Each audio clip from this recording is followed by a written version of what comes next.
Imagine holding a device that doesn't just predict what you want, but actually changes its physical hardware to match your environment. For 20 years, we've been told the smartphone has reached its peak. We've been told that every new iPhone is just a slight refinement. But right now, in the secret labs of Cupertino, something is happening that changes the very definition of a pro device. This isn't just about a faster chip or a better camera. This is about the iPhone 18 Pro Max, the device that marks the most radical shift in Apple's history since the original iPhone in 2007. There is a specific reason why Apple is reportedly delaying the standard iPhone 18 and focusing entirely on the Pro Max this year.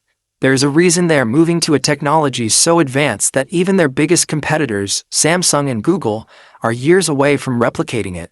And by the end of this video, you're going to understand why the phone in your pocket right now is about to become a relic of the past. We're diving into the leaked schematics, the 2-nanometer revolution, the hidden sensors, and the one feature that Apple has been hiding in plain sight for 3 years.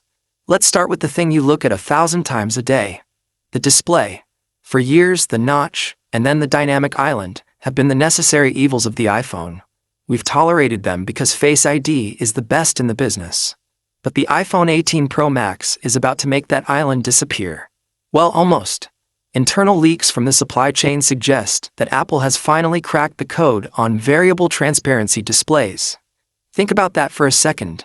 Instead of a permanent cutout, the screen itself can become transparent over the sensors only when they are in use.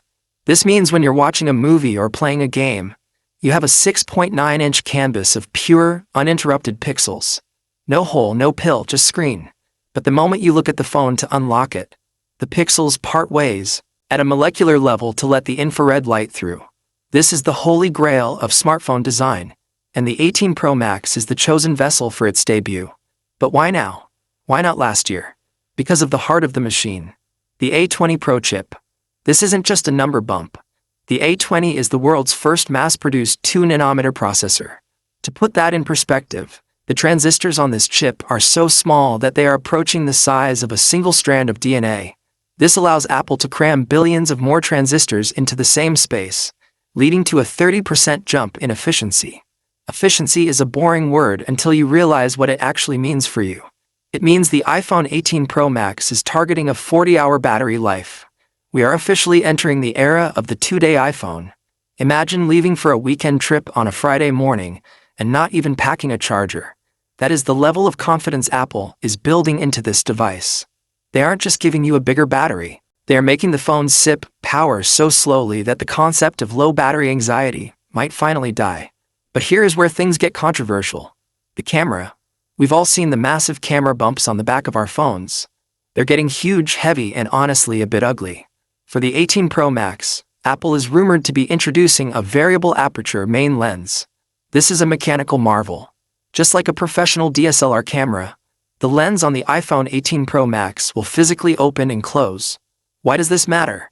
If you've ever tried to take a close-up photo of food and noticed the edges are blurry, or tried to take a night shot that came out grainy,